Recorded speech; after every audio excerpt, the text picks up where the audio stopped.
So welcome everyone to the next Earth Science Women's Network event and the first one within 2024. So this time our event is focused on the importance of empathy and trust in workplace relationships. And we're really excited to have four really awesome panelists join us today. Maria Augusta Orida from the Brazilian Biosciences National Laboratory in Brazil, Helena Jenkins from the London Borough of Bromley in the UK, Phyllis Berenice Kwateng-Donkor from the University of Ghana in Ghana, and Julia Cisneros from the Department of Geosciences at Virginia Tech in the US. So a bit about what to expect during today's event. So we'll have a bit of a welcome and introduce the event to you, which is currently what we're doing now, followed by panelist introductions and experiences for about 20 minutes. Each speaker will spend 5 minutes explaining their experiences, followed by a panel discussion and Q&A, and breakout rooms where you'll be able to go and meet panelists individually and move between the breakout rooms as well, so you can meet multiple people. And then we'll close the event probably around 1910 UTC. If you have any questions or tech issues, please send these to the questions at ESWN host, who today is Corinne. And as a disclaimer, this is an ESWN hosted event with speakers from different organizations. So firstly, as you will have seen in our emails that we've been sending out, we do have a content trigger warning on this event. So this event has a theme which is sensitive, and the topics that will be covered contain the following themes. So lack of empathy and trust in the workplace and why this might occur, workplace power dynamics and dealing with unfavorable situations, workplace hierarchy, how experiences may differ for individuals from marginalized groups, and good practice examples of practicing empathy and trust. And if this webinar will be upsetting for you, we encourage you to exit now, and we will give you a minute to do so.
So we will move on to the next segment of the event. So a bit of housekeeping. So please remember to abide by ESWN's Code of Conduct. You all should have signed this when you signed up for the event. If you somehow found yourself here without having signed this, please remember to take a moment to go to our website and review it. All aspects of this event, except for the breakout rooms, are being recorded for asynchronous participation. The event is fully closed captioned, and you can use the CC button at the bottom of your screen to show or hide the captions. If you hide them for you, it will only hide them for you and not for anyone else. You'll be muted for the duration of the event. If you somehow found that you can unmute yourself, please remember not to, so that we can maintain a nice quiet environment for our speakers. Remember to send your questions to questions@ESWN, and also share your thoughts in the chat as the event progresses. So we're all virtual, so it's always great to hear what people are thinking as time goes by. If you have any tech issues, that should read questions@ESWN, not tech@ESWN, via the chat. And remember that Chatham House rules also apply to this event. So what happens at this event in non-verbal form, so chat messages, and in breakout rooms stays at this event. So a bit about the Science Women's Network, if you've not come across us before. So ESWN is a 501c3 nonprofit organization dedicated to increasing diversity across the geosciences, with an emphasis on creating and supporting a nurturing community, working for cultural change to eliminate barriers to a diverse scientific workforce, and empowering scientists through professional development. It's free to become a member as well. So a bit about empathy and trust in workplace relationships as a way to introduce the event. So these are taken from an external source, which is cited at the bottom. So empathy is the action of understanding, being aware of, being sensitive to, and vicariously experiencing the feelings, thoughts, and experiencing of another. Trust is assured reliance on the character, ability, strength, or truth of someone or something. And understanding why empathy and trust is important and practicing these concepts is also pertinent to individuals in all career spheres. So whether you're inside, adjacent to, or outside academia, and at all career stages. And we chose to host the event for various reasons. So the value that is expressed in the topic aligns with our 3-year strategic plan, and also with previous event topics that you might have seen on our program. It's multi-career stage and cross-sector, so it's applicable to a wide range of communities. And lastly, we hope to help you successfully practice empathy and trust in the workplace and understand the importance of both. So now it's my great pleasure to introduce our speakers and panel. We have Maria Augusta Arruda from the Brazilian Biosciences National Laboratory in Brazil, Helena Jenkins from the London Borough of Bromley in the UK, Phyllis Berenice Kwarteng-Donkor from the University of Ghana in Ghana, and Julia Cisneros from the Department of Geosciences at Virginia Tech in the US. And now we're going to hand over to the panelists to each introduce themselves and their experiences. And we will start with Maria. Prema, thank you so much. And I'd like, first of all, to thank the network for this kind of invitation and for having me here. So I'm probably the elder here in the room. I'm now director of the Brazilian Biosciences National Laboratory, which is part of the Brazilian National Center for Research in Energy and Materials, that is the largest science infrastructure in South America. I arrived here in July after 12 years in UK, where I worked most part of the time, big part of the time at the University of Nottingham, in a number of roles, both academic and professional services. I'm very passionate about the theme of empathy and trust in work relationships. And I think that there is no other walk of life that it is as important as in science, in research, in academia. Researching is trusting. And we need to trust the people we work with. We need to trust the processes. And unfortunately, the history of science itself has been a history of trust and lack of trust. And a lot of our practices today, they do lack empathy and the awareness that we are part of the whole. So I'm really excited about the discussions we're having today, to share the floor with some amazing people, and I'm looking forward for the questions that we're going to receive as well. Thank you. Hi, everyone. Thank you all for having me. I'm very happy to be here and to join the panel. My name is Julia Cisneros. I am an assistant professor in the Department of Geosciences at Virginia Tech.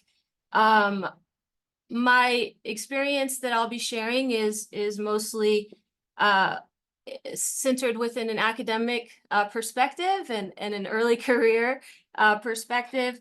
My background, I'm Latina, I'm Mexican-American. I was born and raised in Texas, and my experience thus far within the geosciences has been in the United States and within that academic experience. in terms of practicing empathy and trust, I think about this a lot as a new professor, because I experience it in both ways, as a mentor and an advisor, but also as a leader. So somebody who is on both sides of the spectrum of being in charge of people, leading them, but also taking a lot of direction from my bosses.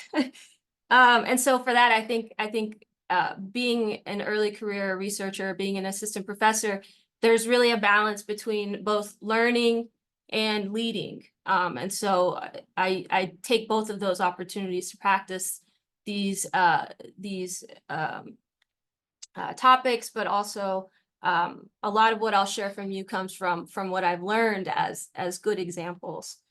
In terms of how I think about these topics, I've done a lot of thinking about my experience and the ways that I've had to navigate academia thus far, thinking a lot about, what were the ways that allowed me to be successful and continue to thrive in this field. And I think that's a really important thing to share, because those kinds of perspectives are what allow us all as a community to identify best practices that support the people who are most minoritized in our field. And so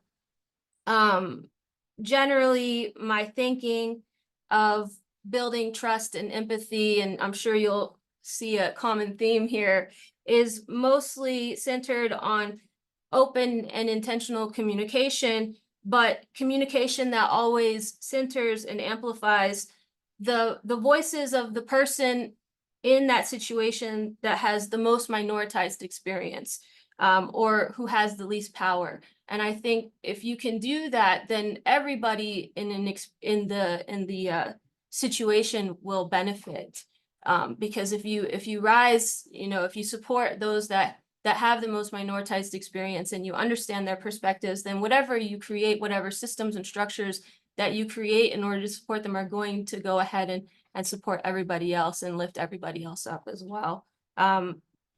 So I will end that there and hopefully be able to share more of that as we move forward. Hi, my name is Helena Jenkins and I am from the London Borough of Bromley.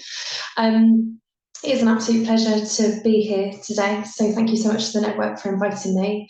My background is vastly different from those that are on the panel to me. My background is I trained as a geologist at university, and as soon as I finished, I actually went into the construction industry, and for a number of years I worked as a geotechnical engineer across some of the UK and Europe's largest construction projects, looking at tunnelling and infrastructure and various other things within the construction industry. And I worked as a site agent.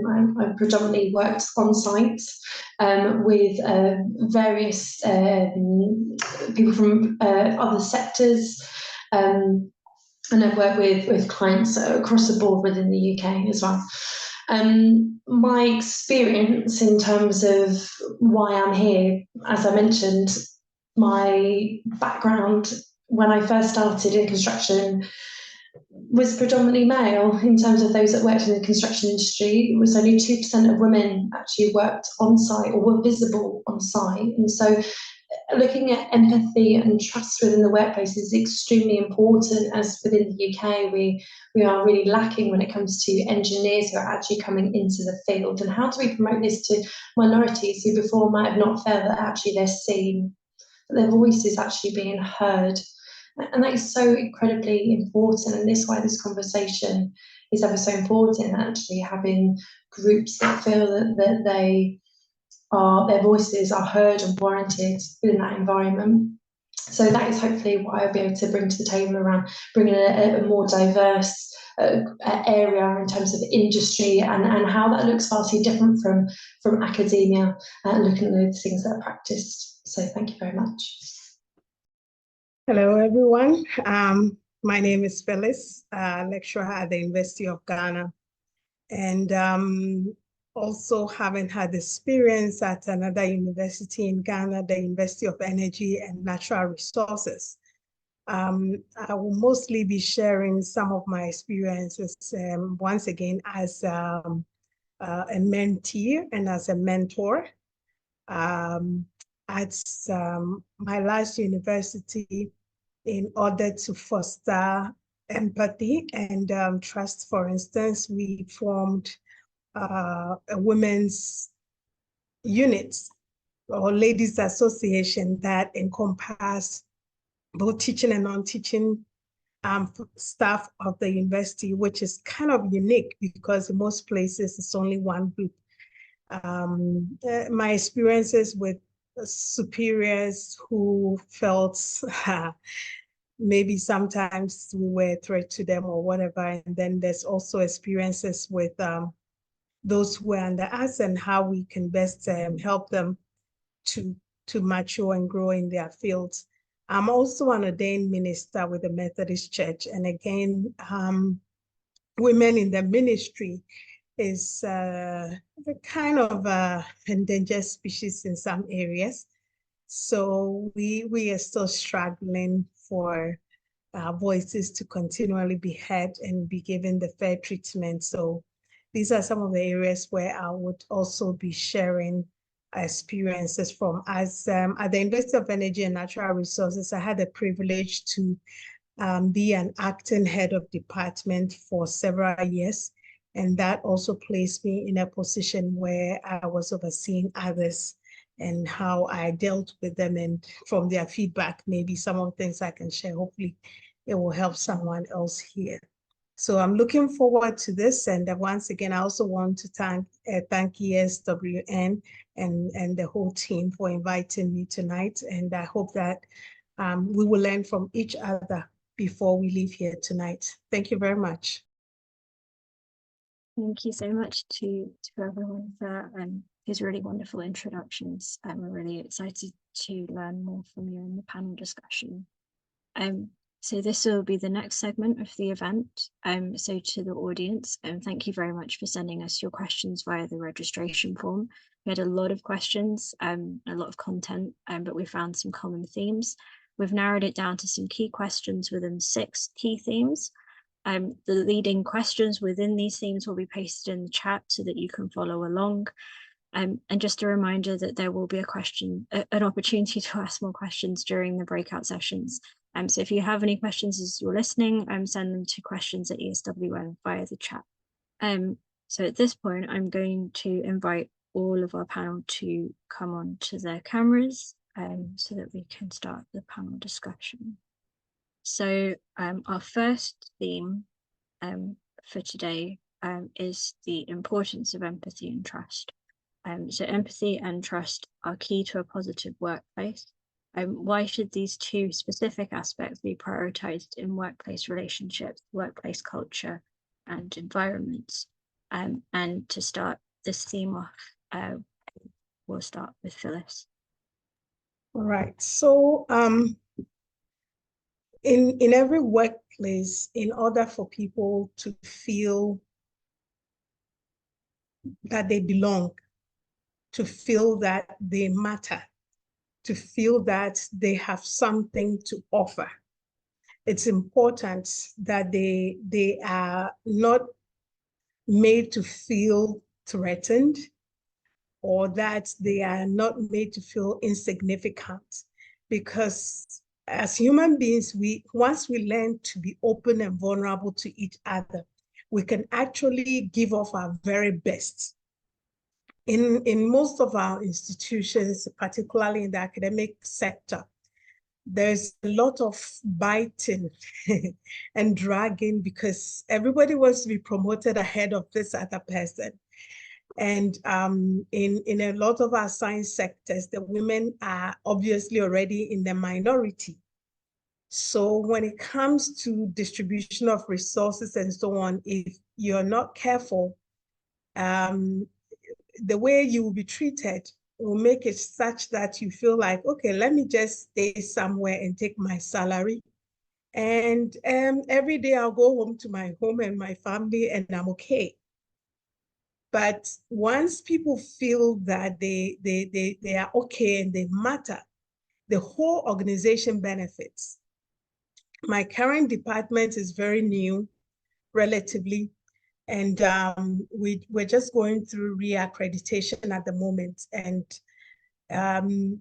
it's also a big department for some reason, even though we are small, we are new. We have a lot more students than a lot of the established departments. I mean, the teacher education department. And yet you would find colleagues who would say, oh, what is education?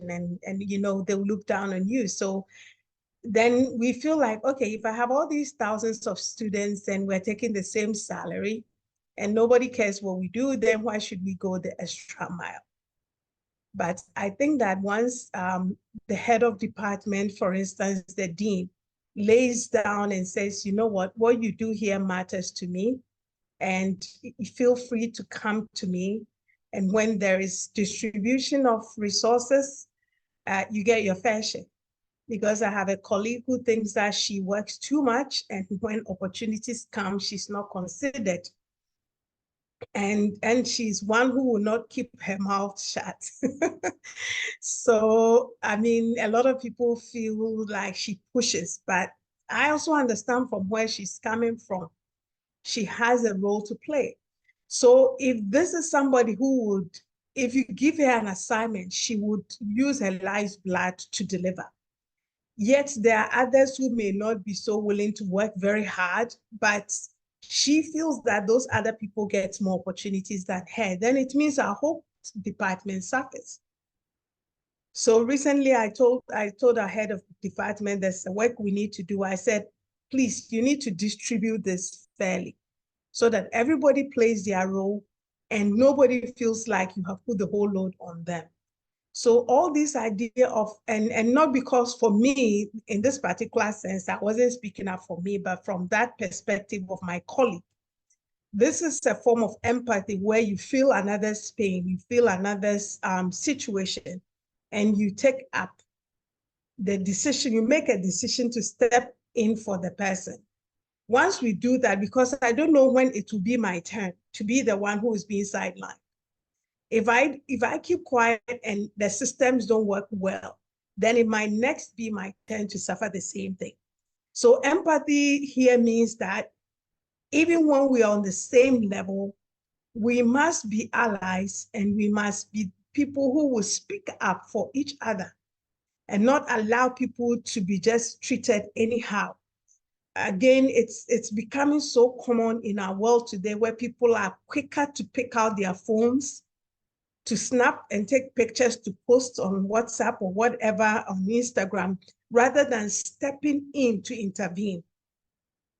And I think it's about time that we as women in the sciences begin to understand that that phenomenon is not helping us. If I can say something on behalf of a friend, if I can say something on behalf of a sister, it is up to me to do that. In the church right now, we have one sister who has been nominated for the position of a bishop. The election has not yet taken place, but we have a platform for the female ministers. So I went on that platform and I said, you know what, sisters, you may not be the one to vote, but there's a lot we can do for our sister. First of all, let's celebrate her.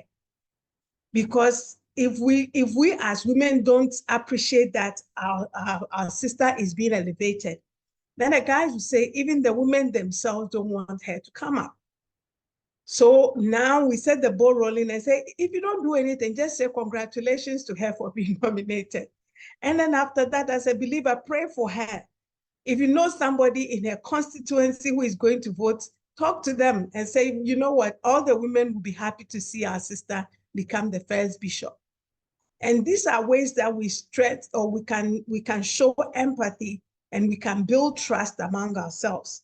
In the women in the ministry, there's quite low trust. So when we ask people even to come to meetings, everybody is afraid. Why? Because the men hold the power. And if the women come together and the men see that we're doing something, maybe they won't get the positions or the privileges that they think the men will give. So even getting us to come out of our shells is not easy. It's not easy. So those of us who have taken this up, and I was the one to organize and put the platform together for all of us, sometimes the comments that will come, if I don't stand strong, I'll go. Somebody will ask, who is she? Where did she come from? Who gave her this position? And I said, this is not a position. I just want us all to get up together and move together, because together we can go far. Individually, there's not much that we can do. So this is what empathy means to me, where even though I am personally, because I am what we call a tent maker, which means that the church really doesn't pay me, but the university pays me. So I'm doing the ministry work on a part-time basis. And that also means that I have quite a number of freedoms. I cannot be moved very easily. And so I would have said, you know what, I'm okay. I can keep quiet. You are the people in the trenches. But at the end of the day, what if next year, 2 years, I decide to come on full time? If I help to build systems now, I'm not just building for someone else, I'm also building for myself. So even though some of the things I do doesn't personally benefit me, empathy dictates that I take this up and I work at it without giving up, so that together we can all get there. If we can do that, I think our church, my church, will grow, because every church is more than 70, 80% women. And yet, when you come to the leadership, even just the clergy, there's over 1,000 of us, and the Methodist Church Ghana has less than 10% females in the clergy. So if we want to change things, then we have to work together. When we talk gender issues, I like to say that, you know what, it's like almost 50-50 men and women in the world. So if we can all do our part, the work will be easy for everybody. If we allow only the guys to do the construction, you know what, they don't see things from our perspective. For instance, a woman's view of aesthetics is different from a man's view.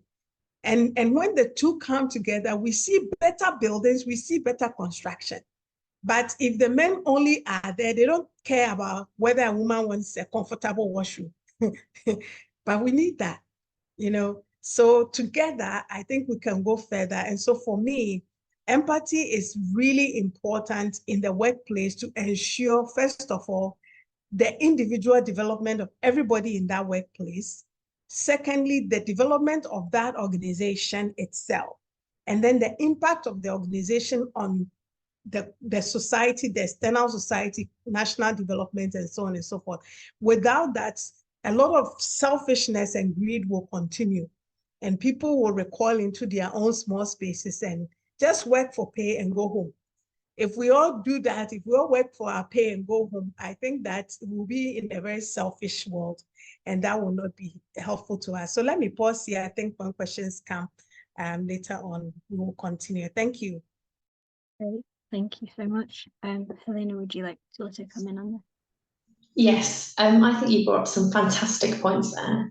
I think in something that I can really relate to within my industry is that construction here in the UK is really encompassing for people of various genders, abilities, people from all backgrounds, faiths, languages.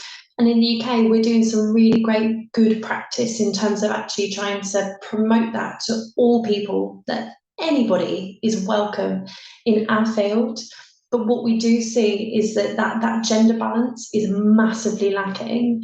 And I think that comes from when we look at organisations here in the UK, they're so top down.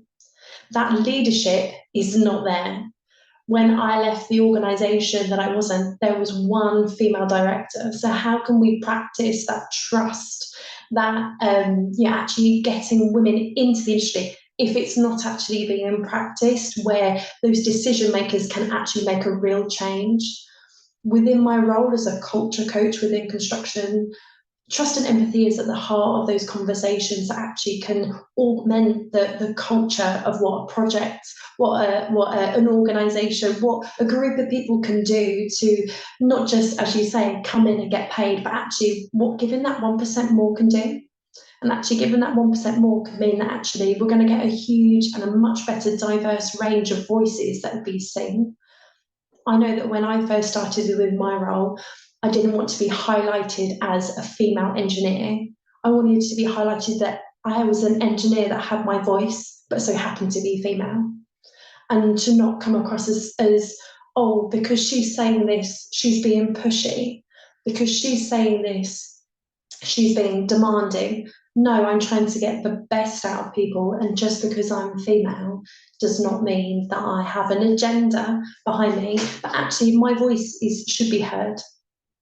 I'm a minority which actually can give a really good opinion. And as you said, Venice, actually if we work together is so important. And something that I've learned from my time within construction is that I lived for 10 years out of Bag. For 10 years, I travelled all across the UK and never really had a home.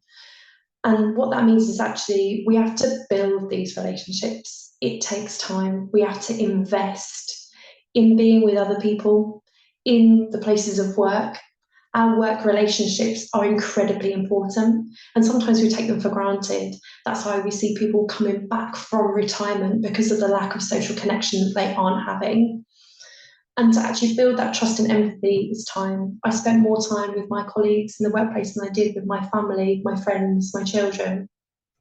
So putting that time in from the very beginning is essential to build the trust and empathy, to understand people, how they work, what is their mindset like, what's their background, their conditioning.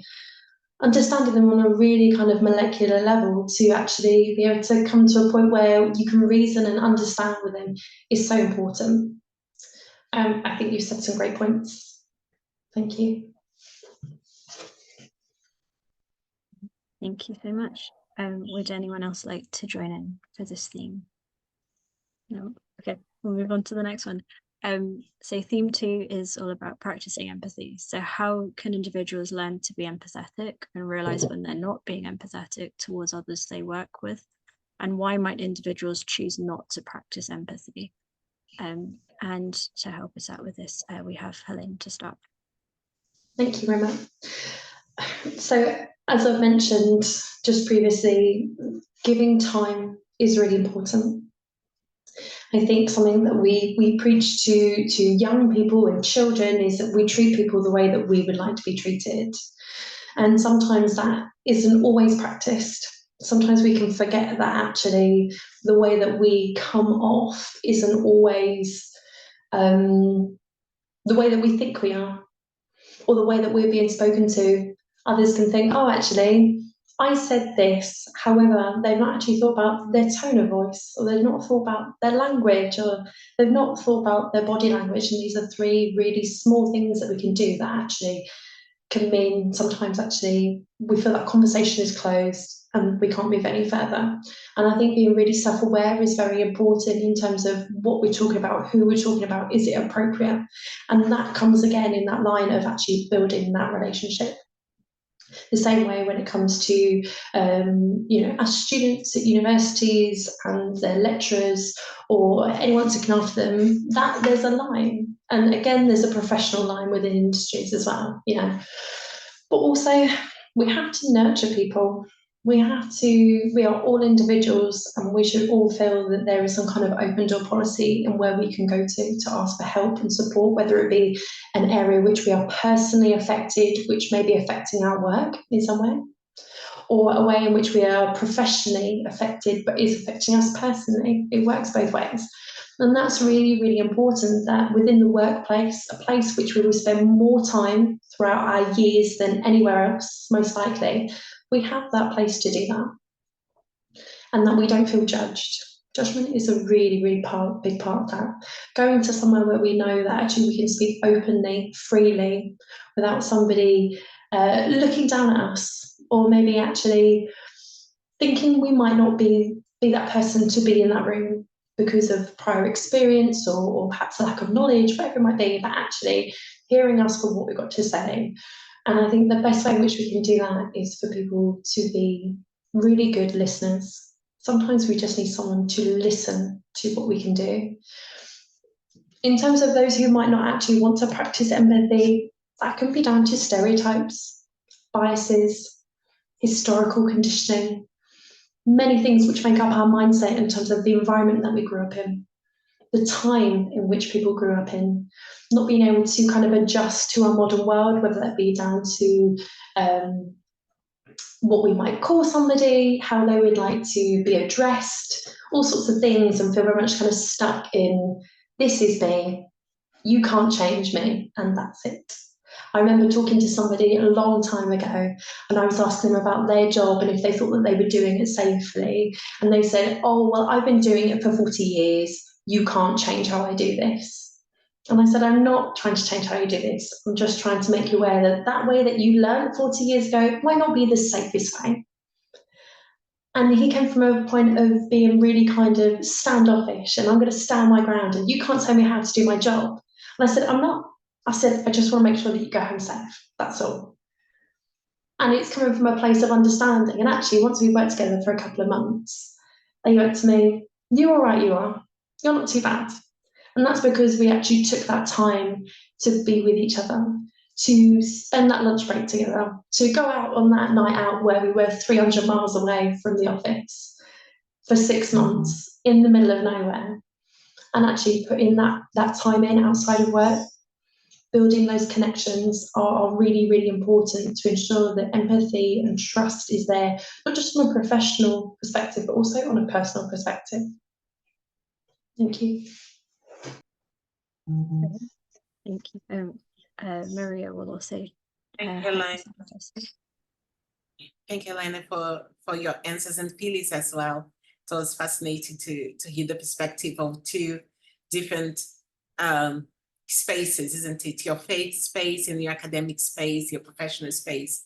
And actually, I think it's really important to show that we are human beings in the end of the day, with all and these qualities and not so flattering points. They are replicated everywhere, isn't it? So the question is, how can individuals learn to be empathetic and realize when they are not being empathetic towards others they work with? And something that was mentioned as well during the introductions, I think Julia mentioned it, and Phyllis as well. What we are talking about is power. Empathy is equalizing power, in my view. So you're empathetic when you realize that you are not above anyone else. The point of your being pathetic, it's in our culture, at least, is connected to, oh, I don't face that, but I can understand someone that is facing it. We are detached. We were raised in the Western culture, particularly, to be detached from other people, to cultivate individuality. I'm going to talk about more about my background later, but something that is really powerful, and Phyllis probably is the one here that is well acquainted to the term Ubuntu, the philosophy Ubuntu. I am because you are. If we think about everything that we go through in the world right now, is because there was a detachment of who we were with the environment, with fellow human beings, with nature. We exploited people, well, not us here, but as a humanity, we glamorized exploiting people, exploiting nature, exploiting systems. So I think that the lack of empathy really is something that was cultivated for centuries. And what we see in our day-to-day lives is just this conditioning being replicated.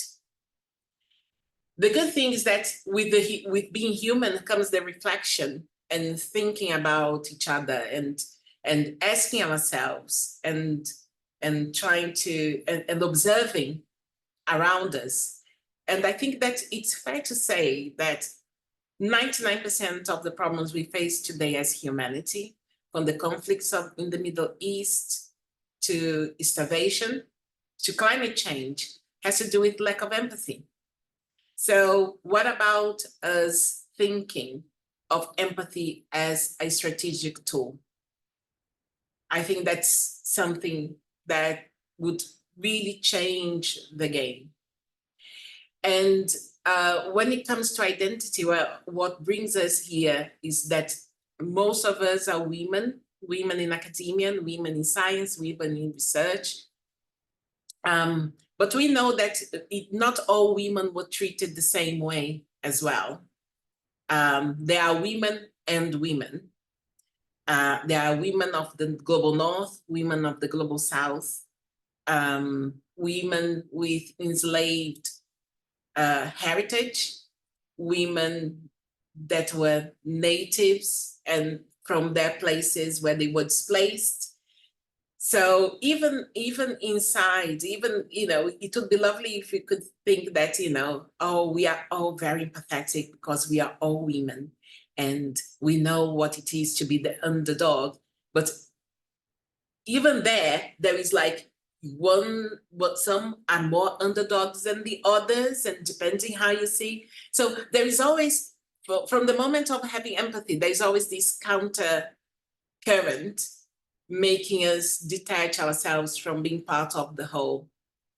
I can see that people here said that they faced challenged at university. I'm sure that the same thing is in the workplace, and I feel really sorry because I wish it were one experience of one person. We all share experiences where we try to give, you know, evoking his feelings, you know, show the other cheek, say, oh, someone is not being very nice, but I'm going to be nice to them, just to be pigeonholed as, oh, you know, they are just so silly, they are too naive. So we need to, I'm much more interested now that I manage people in fostering systems that reward empathy. So now I can say that, you know, I'm not interested in research that is disconnected from our environment. I am going to reprehend a principal investigator that is not very collaborative, someone that oppresses the people they line manage. So I think that we need to think in a systematic way, because we all feel that we are good in isolation. But, you know, as Phyllis once said, and Helene as well, that when you're able to embed empathy for the wider good, if not the common good, that's where the difference, in my opinion, takes place. I hope it makes sense. Thank you. And were really good additions to the panel discussion. Would anyone else like to join in on this topic? No. Okay, we will move on to the next one. So our third theme is trust in the workplace. So how can trust be built in a hierarchical workplace? How can those who are senior build and maintain trust with junior staff or students they manage or supervise? And to start us off on this theme, Julia will join us. Hi, everyone. It's been so great just listening to you all and hearing all of your perspectives. I couldn't agree more, and I just love gaining every piece of information that you're willing to share. So thank you so much. This is so much fun. So in terms of trust in the workplace, when I think about what trust is, it's consistently seeing somebody follow through with the things that they say that they're going to do, so that you can depend on them. You know that what they're saying they're going to do, they're actually going to do it. And so every time you go to them, you can trust that you know what the result is in some way, right? And so when I think about how senior folks can build trust with junior people, especially, I think that they can create an environment where those junior folks, they feel heard, and they feel like their voices and the things that they voice concern of result in actionable results, you know. And so as a junior person, the things that make me feel heard or help me see that positive action is taking place on my behalf are things like, you know, senior folks taking the opportunity to talk to me and to communicate shared goals, and to ensure that my perspective is being heard before something like a bigger meeting where all of us have to share our voices. And they're doing that so that they can understand what I'm hoping to get out of whatever the discussion is, so that they can advocate for me on my behalf, so that my voice is amplified in that situation where I may be the person with the least power in that conversation. Another example, I think, from a leadership point of view, is when you have leaders. So for example, like a department head, or if you're running a research group, you know, as the leader or the PI, you know, sending a weekly email that sort of summarizes, you know, what's happened in the past week, what happened in the group, offers opportunities for kudos, you know, for celebration of the different members, and gives an understanding of where we're situated within larger updates, just to continue to give a feeling of, hey, we're all in this together. All of these things are not only influencing us, but they're affecting us. And we all need to understand, for the sake of communicating transparently, we all are going to receive the same information. And I think that helps build a group that can trust each other, that understands that we're all in this together. But at the same time, those are opportunities to, again, continue to communicate what kinds of actions are being taken, and how the goals that we as a group have defined, our shared goals, how those things are moving forward, and how the actions that the senior people in the group, what they're taking and how they're supporting the goals that we've identified. Very practical ways, I think, is offering multiple opportunities for people to continue to voice their concerns, share their perspectives, share what they need to be successful in various ways, you know, whether that's a message, an anonymous Q&A, an in-person office hours, and multiple different opportunities and timings for those office hours, so that, or for those different opportunities where they're going to receive some sort of feedback as well. And again, they know that no matter what, however they feel comfortable sharing what they need, or the things that they need, they have different ways to do that, different opportunities, because everybody communicates differently, and we need to understand that and support that, and create different opportunities for people to do so in the ways that they feel are most comfortable. And again, that shows that those leadership people, they understand those things, they're sensitive to those things, and they're doing their best to make sure that their voices are heard, that they're giving them so many different ways to continue to communicate with them. An example that I share, because this is something that I really enjoy, is in a meeting, for example, when there's an opportunity for everybody to voice their concerns. First, we look at what has been presented or what has been submitted anonymously on a certain subject, and we read those aloud, because maybe the person didn't feel comfortable saying it out loud, and so they're able to submit it anonymously, and then that the person leading the meeting says it. And so the ideas are still shared, but the person who shared it doesn't necessarily have to do that in person.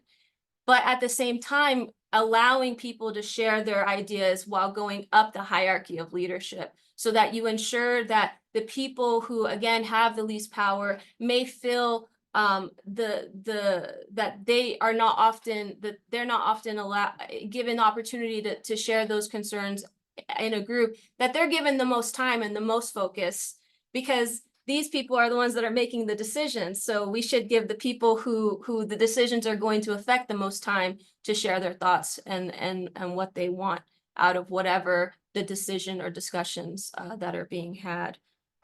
So that kind of is a couple of very explicit examples that I could share. But generally, I think doing all of those things, again, communicates to the group that everybody's important, and we are all going to continue to work together to build an environment where we can rely on each other, where we believe that everybody's being considered in the same way, and we're moving forward together as a group. Thank you so much. Phyllis will also join us for this part of the conversation. Yes, please.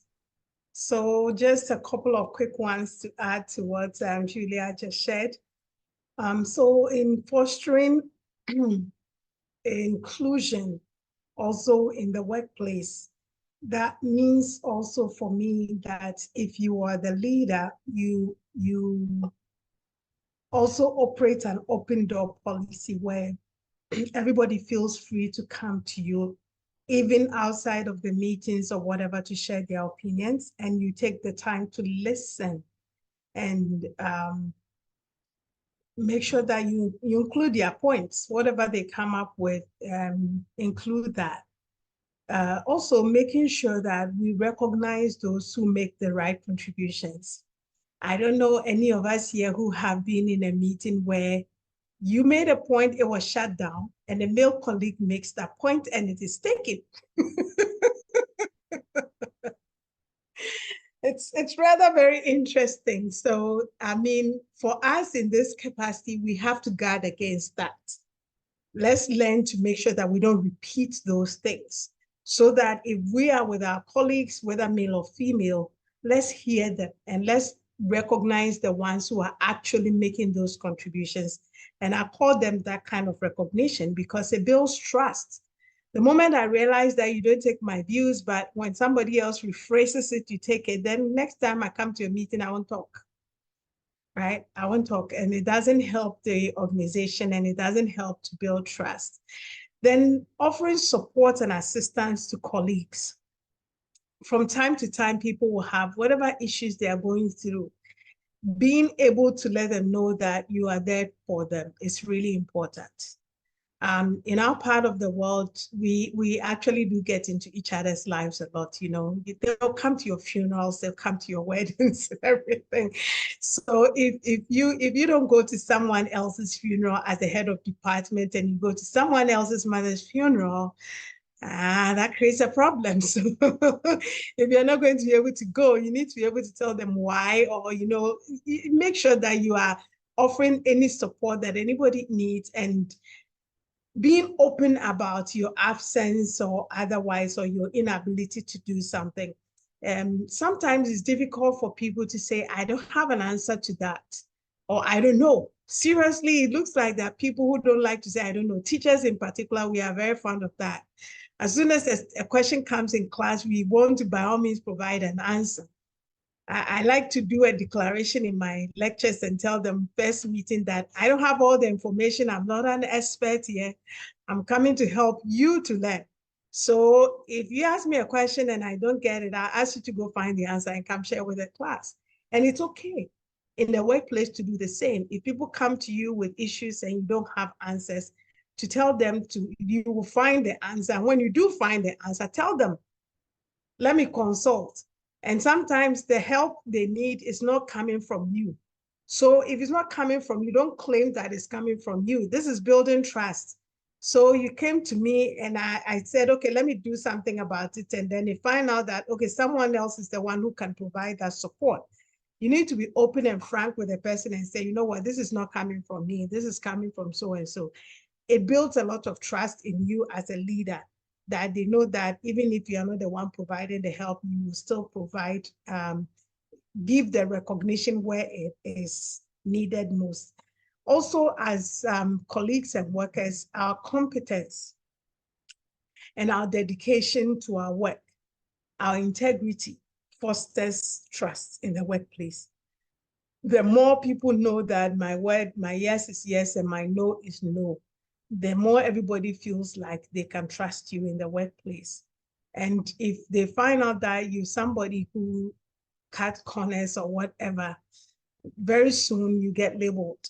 And that kind of thing will break trust in the workplace. Everybody else, what happens is, right now in Ghana, we have a thing, some of us call it Anansi syndrome. Kwaku Anansi is a mythical figure, the spider who features in a lot of our folk tales. And Kwaku Anansi, the spider, is the one who claims he's the wisest. And so every time in the stories, he's trying to play tricks on people. And so we said that somehow in our culture, a lot of people have developed this Anansi mentality.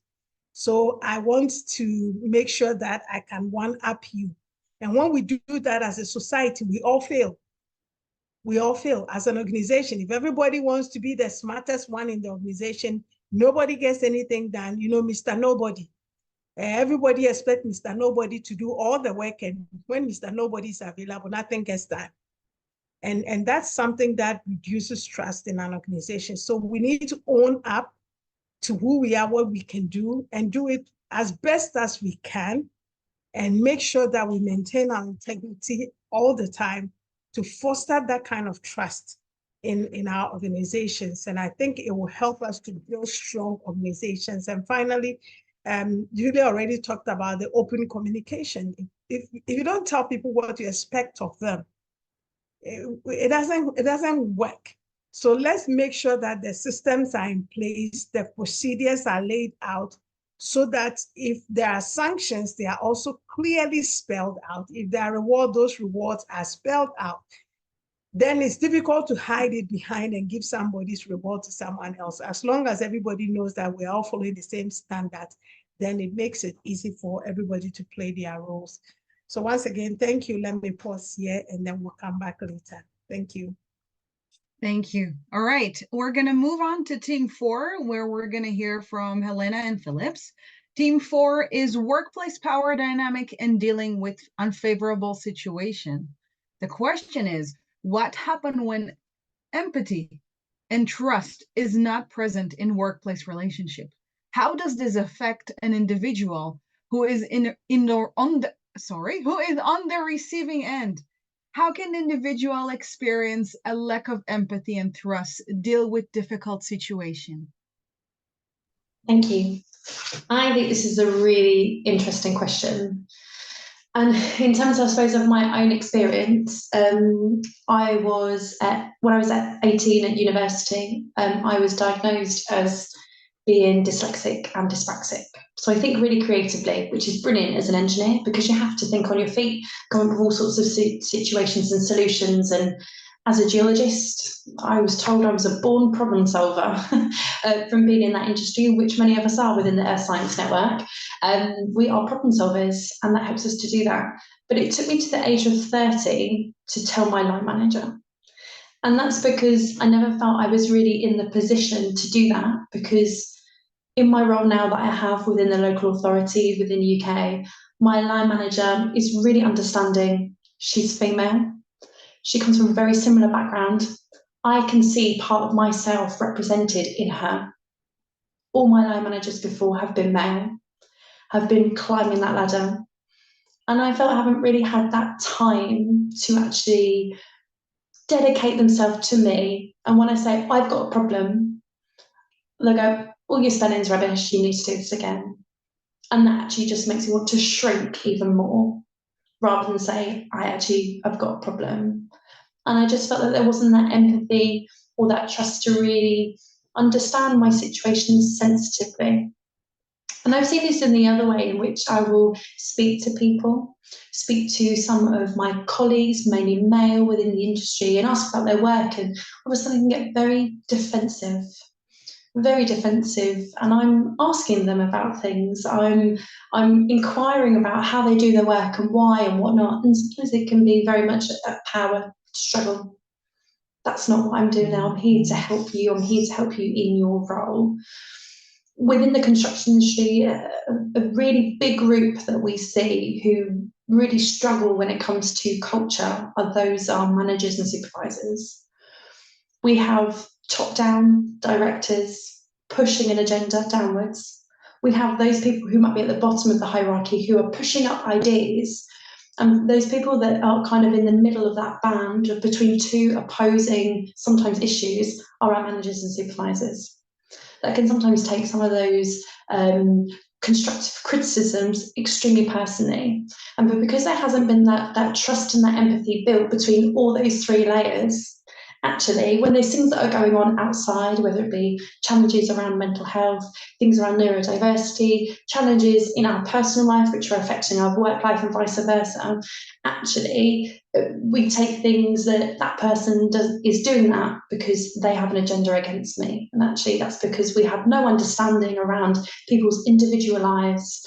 We're not coming together as a group. And I loved it when Maria said basically having a culture, a culture and a currency of empathy. Actually, how do we reward empathy? And that's looking at culture-based programs in place. You know, oh, do we have anonymous systems where people can be upset about their manager or how they're supervised that can be dealt with in a way that is sensitive and, as Julia said, is actually going to be rewarding those that may be lower on the hierarchy and listening to them and giving them a space to hear them rather than judging them and saying, we're just going to out you because you're not in that position, which is completely wrong. And again, just continues to build a really toxic culture. We used to have these anonymous cards that would go to our site agents. So they would come to me and say, actually, I really like my agent. She's really good. She does all this, which is great. Getting praise is something which is really important. And praising, not just for praising's sake, but actually giving praise when we feel that it's really, really due. But also that would go to our directors so they can see what's going on. And that would be shared between all groups. And that builds trust between all of us. That builds trust as us as a team. And that's really important because a lot of us may work individually, but actually we're part of a whole group, we're part of a whole team, we're part of a whole department. And actually, if we come together, we'll be able to produce things much better. And given understanding is really important. Thank you. Thank you. Philip, would you like to add a few perspectives about the topic? Sure. So my first perspective was as a graduate student in the United States. I had a class I was teaching because I was a teaching assistant. And the first year, the first semester, the student reviews that came in, there was a lot of the students who wrote that I had such a thick accent that they could barely hear me.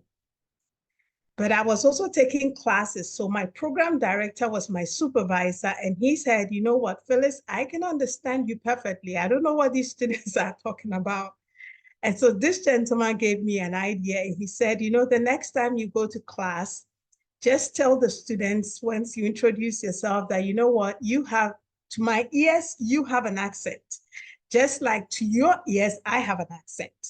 So if I say something that you don't get, just raise up your hand and I will pause and I'll clarify. Oh, I took a step further. I told you, you guys speak American. I speak the Queen's English. And that was the last time I had that complaint on any of my reviews. So this was a gentleman who was very empathetic to my issue and was able to help me to deal with it. I also had a student who had a small man, white man syndrome. And he decided to make my life miserable in the class. In fact, it went to the extent that I had to go to the ombudsperson because that young man was just tormenting me in the class. I had to go and take an intervention. So sometimes the toxic environments, the lack of empathy makes it very difficult. And I dreaded going to the class to teach.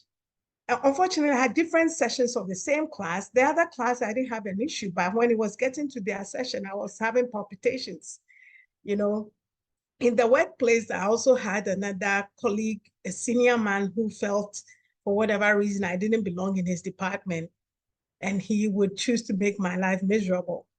I just like to thank God that he's giving me a very bad memory of those people and the things that they do, because when I get out of it, I'm able to let it go. But when I was in it, this was a time when I had to sometimes bring them for prayers and say, please pray for me. This boss of mine is making my life miserable. And it really makes the workplace a difficult place when people stand out and decide to make your life miserable. I also had a successor as a head of department who, for whatever reason, was junior to me, and I think felt very threatened for whatever reason because she was succeeding me. but she started to spread rumors and tell lies and isolate, sideline me in any issues that had to do with the department and all those kind of things. I just managed to get to a point where I said, well, you know what, we are not on the same level.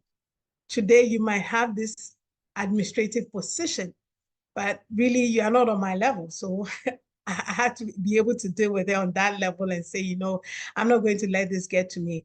I have teaching load. I have the things that I do that doesn't involve any of the work that you think you don't want to assign to me. And that's fine. Just add added work. I have more work that I need to do. So when there's no empathy, and this second last one is another woman, and that's sometimes even harder when it's another woman who plays that kind of role on you also.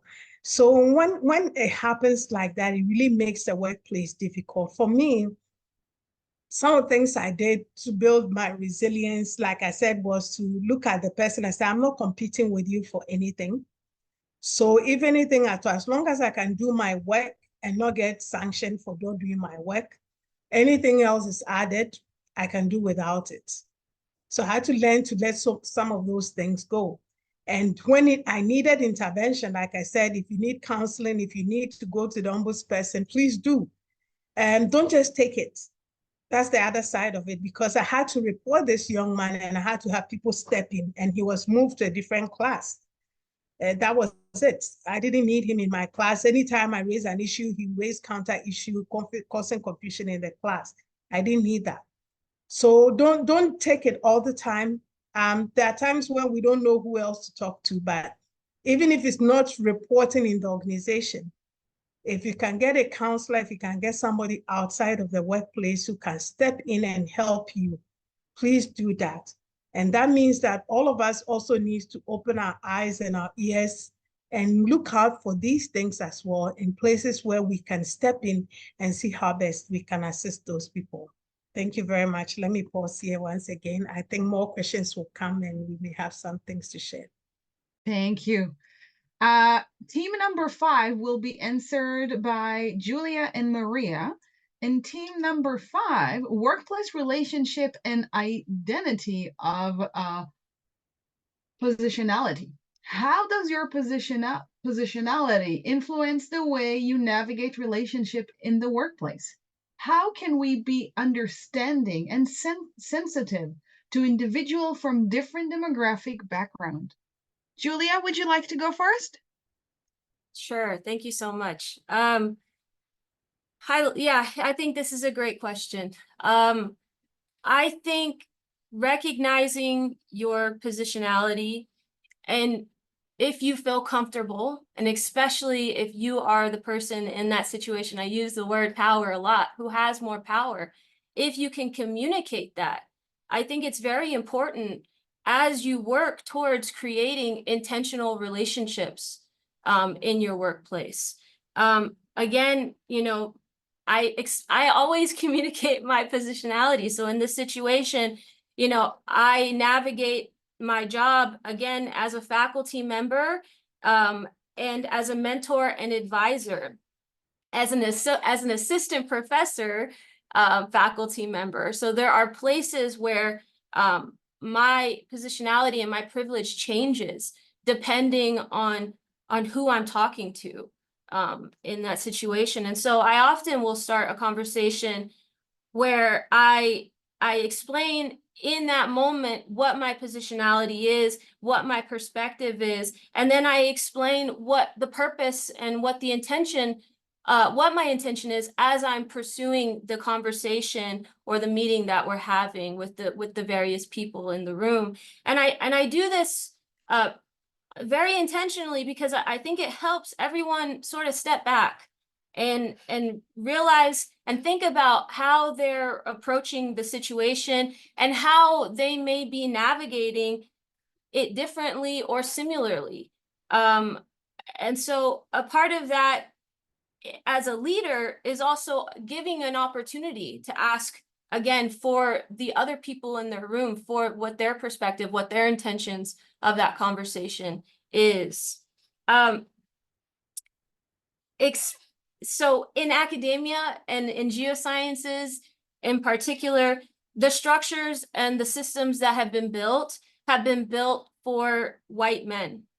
And so I find explaining what my perspective is and how it's situated within the system really helps start the conversation, and helps identify places where we may be thinking about a certain situation differently, or how we may be reacting to a certain situation differently.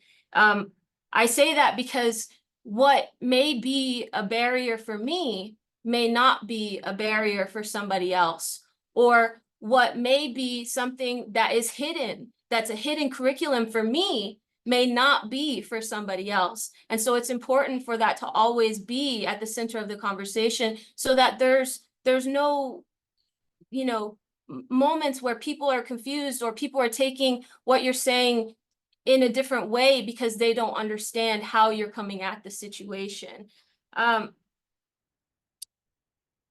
And so I think about this a lot because, you know, again, as somebody who may be at the lower part of the faculty hierarchy, but as somebody who also is leading a research group and is in charge of people and has to help them navigate these processes, things that may be, you know, a barrier for my students right now, or something that they're struggling with, I may not be struggling with that right now, even though I used to.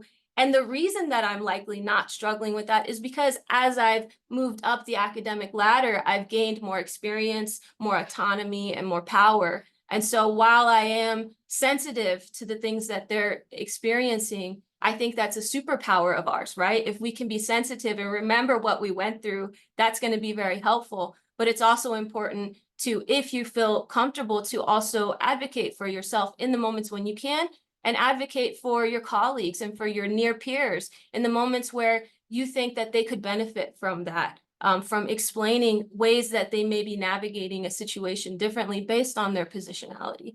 And I want to be explicit here in when I talk about power, I'm talking about the social constructs of power situated, again, within, specifically for me, academia and geosciences, where the majoritized person with person with a majoritized identity, for example, a white, able-bodied, and cisgender man, will have the most power, and those that have several minoritized and overlapping identities will experience various degrees of oppression and discrimination as they have more and more of those minoritized and overlapping identities. So an example of this, an example of where I've done this and I've seen results, and I'm proud of the ways that I advocated for myself in that situation, was when I was beginning this position, I noticed immediately that I would be the only non-white person in my department, and the youngest person in my department, closer in age to the graduate students and the postdocs than to my fellow colleagues, but also a person who has several minoritized identities, including being a Latina in geosciences, which is very, very underrepresented in our field, especially at the faculty level. And so I explained these ideas to my department head, and I explained the ways that I experience and have to do a lot more of things like emotional labor, and I often experience, you know, the diversity tax, where people who have those minoritized identities are asked to do more things related to diversity, equity, inclusion, and service and things like that. And I explained that these kinds of things are often, I'm asked to do them a lot. I'm often supporting graduate students at a higher level than my peers because the graduate students and the students in general feel more comfortable coming to me, which I'm proud of. I'm proud of that I can create that environment, but a lot of that work is invisible. It's an invisible labor. And so when I explained this to them, and I explained what my position, how I felt what my position was in this environment, I asked if there was ways that we could counteract some of that, or recognize it in ways that would lead to the ways that I'm actually evaluated for my job, which at the end of the day is research, teaching, and service loads. And what we came up with together, because he was so willing to have this conversation and understand where my point of view was. He's done a lot of work on his own, understanding these kinds of perspectives. What we came up with was that I would have an additional part to my service load that recognized the time that I was committed to this invisible labor. And so the way that we recognize service loads in my department is we have points, 1 point per committee that you serve on. And what we did was we said, Julia gets 1 point because of the invisible labor that we know she's going to be doing during her time here. And I think that that is a really, really good way. And I'm very proud of the way that I was able to explain that to them and had a really positive result for that. So with that, I'll move on to the next person. Maria, would you like to add your perspective to the question? Yes, sure. And I'm taking the liberty of posting an article in the chat that has a lot to do with what Julia just said now. That is a 2022 article about the intersectional privilege of white, able-bodied men in academia, straight men, heterosexual men in academia. Positionality has a, is something really, really serious. I think that we need to be aware of it. But there is something that Gary Young, people in UK know Gary Young quite well. I want to believe he was editor-at-large at The Guardian. He's now professor at the University of Manchester. He spent a lot of time in US trying to translate the tensions of the political and racial stresses in US to the British public. He's a Black man. And he says that there is only so much that identity politics can do for a person.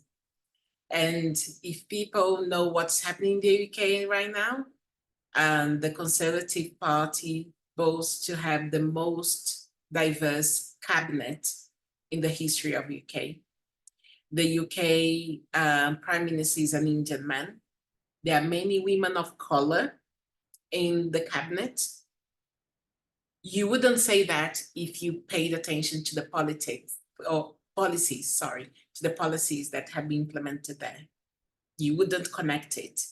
So that's the most dangerous thing that can happen with a person from an underrepresented group, is to believe that they crack the code and they are equal and they are part of the establishment. Something that I'm really, really worried, because theoretically, I made it. I'm a woman, I'll be 50 next year. I had a child when I was finishing my BSc. I did my PhD in 2 years while being a technician in a lab. I managed to get my group going inside said lab. So a very diversified career. I crossed the Atlantic. I managed to establish myself in England without being a native English speaker. I came back to be the director of a national laboratory. And then one can think, Maria does not go through any problem anymore because she made it. What could not be furthest away from the truth? But I could act like it did. And I could tell people, look at me, I made it. Myself, the descendant of enslaved people, someone with hunger in the living memory of her family. But people who said that just see one side of the story. There is also the side that I had a number of opportunities. I had very good education. I never went through hunger. I could make choices. I had support that very few people have. But I could be this poster girl of, look, anyone can do it. People can't do that if they are hungry. People can't do that if they don't have education. And even the people that do not go through any of it, when they are in academia, they go through hardship. the emotional labor, the being overseen and not being heard. Last week in a meeting, myself as the director of the center with all the people and the other fellow directors, I needed to say 6 times, I am speaking, because people were talking over me. And they might think that, oh no, there's nothing to do with this, though they were distracted. Oh, they didn't mean to be rude. And it's not the point, and I don't even want to know, maybe they've got hearing problems. It was a white man that did that. I didn't see that white man doing that when other white men were talking. So I think that, you know, when we think about positionality, when we think about demographics, we need to be very careful to see first, you know, the amount of privilege we've got, and Julia said, you know, really well, and how we use this privilege, quote unquote, to make life better for other people. For myself, I think I lost it. There's nothing that I can do for myself but I can do for other people. It makes me sad, and it was like a reality check that I'm still overcoming. Coming to a country that, and to an institution that is an amazing institution. I invite you all to come here.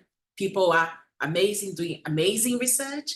Now, these things happen, not to say that the place is not fantastic, but I get here, people that look like me are the cleaners and the guards. And I'm not talking about the UK that we have 3% of Black people. I'm talking a country that 56% of people look like me. People think that Brazil is, everybody's like Gisele Bündchen, the supermodel. 56% of the people here, they look like me.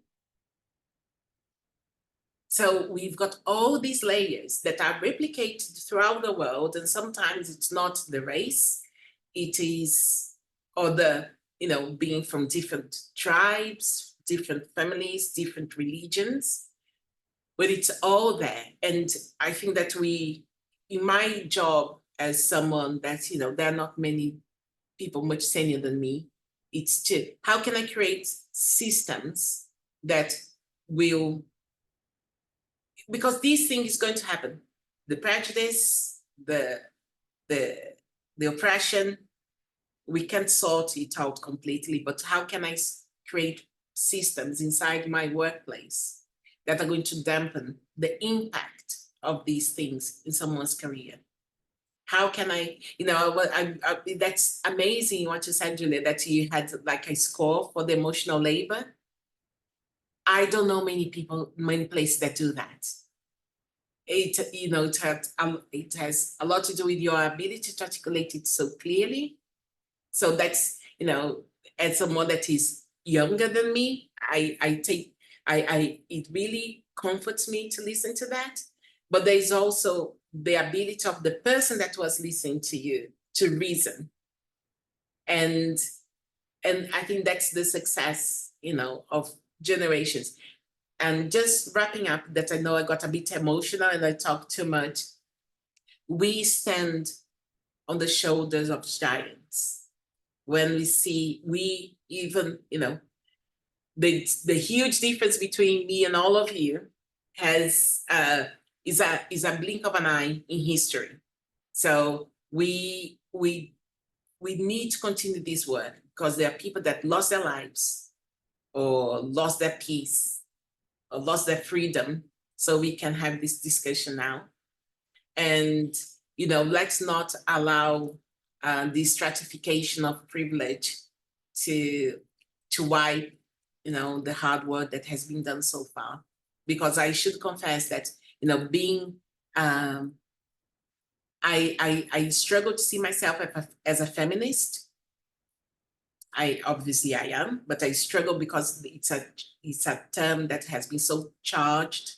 So some people prefer to say womanist, because they're womanist, comprehend all the women, no matter, not only middle class, white from the global north. But that's just nomenclature. It's all the same, but I think that we need to see all these dimensions to promote the change that we really need. Thank you. Thank you so much. For our last theme, which I'm putting now in the chat, theme number 6, good practice examples of empathy and trust in the workplace. I'm going to ask Helena and Julia to answer, and I'm going to ask you because we want to be sure we'll have time for breakout room. If you can try to keep your answer short, and Maria and Phillips, you'll have a chance to provide feedback as well. The question is, what strategies can we employ to build practice and maintain positive workplace relationship? And what a good practice example can you give us? Helena, would you like to go first? Yes. So I have one which happened to me about 2 years ago. And so on my last project in construction, I left when I was 38 weeks pregnant. And I was the first person in my organisation to actually trial women's personal protective equipment, PPE. So I was in orange with this big bump, and I put a picture of this on my LinkedIn, which kind of went viral within my network. And I had lots of people on there saying, this is so great to see. But there was also lots of people on there saying, I would never let my wife work on site pregnant. You must be mad to do that. And my response to them was, but I feel safe. My colleagues make me feel safe. I trust them. They also trust me. They also trust me that I'm going to work within my roles. They're empathetic to my situation. And actually, I've built a whole cohort of people that whatever happens to me in my situation, they're going to be there for me because I've let them in. They've physically seen my vulnerability. And actually, I've let them on in my journey, and they're part of that. And actually, by sharing things, being vulnerable, actually, when there are times where things are really tough, we've built a whole cohort of people that can say, I'm here for you because you let me in. And what we'll find is that people will actually do that for us, that we can be there for them and stand next to them shoulder to shoulder because actually we've shared each other's vulnerability, and that's really hard to do. And that's why having that initial trust, that initial kind of, oh, I like that person, that is really important. And that is the importance of building workplace relationships for that trust and that empathy to grow. So actually, we can take that and we can change policy. We can go on to change procedure. We can go on to change how our organisations are run from being top down to actually being bottom up and feeding the whole way through without stereotypes, without bias, without discrimination, and actually working together rather than us working apart. So that's my one point that I'd like to say is actually sharing our vulnerability and working together on that. Thank you. Julia. Thank you, Helena. I have a bullet point list, so I'm going to go through them and not try to expand. We can talk about it in the breakout rooms. The first is create a positive culture of support. The second is always encourage multiple opportunities to connect as a group and create opportunities for people who share experiences within that group to connect as well. Give them the space to build those relationships. Space is a very good way of creating those relationships. Understand that people have complex lives. They live complex lives, and being understanding of that and always trying to just believe that they're doing the best that they can with what they can give. In addition to that, being flexible when things don't go to plan, and recognizing that we all hold ourselves to very high expectations, and sometimes it's better to recognize when something is not a realistic expectation, and being flexible to know that things are going to happen in their own time. And when you do that, it's probably going to be better in the end. In terms of believing that everyone is trying their best with what they can give, I want to quote the founder of Geo Latinas, which is a group, a global group aimed at empowering Latinas to pursue and thrive in careers in earth and space sciences. The founder, one of the co-founders, Rocio Caballero Gil, she says that we all have seasons of life, that when we are in a giving season, we can take more on and we can give more to whatever group that we're working with. But there's also moments where we can't offer everything that we normally would be. And that's the moments when our colleagues, when our peers can take more on for us. And they do that knowing and trusting that we're going to do that in the future for them. And so recognizing and always communicating that dynamic, that we all have different seasons of life. And maybe we can't give a lot now, but we can in the future. And my last point is participating in opportunities like this, where you can listen and learn from people with various experiences. I think that's always very powerful and lets you reflect on how you're operating within this world. Thank you so much.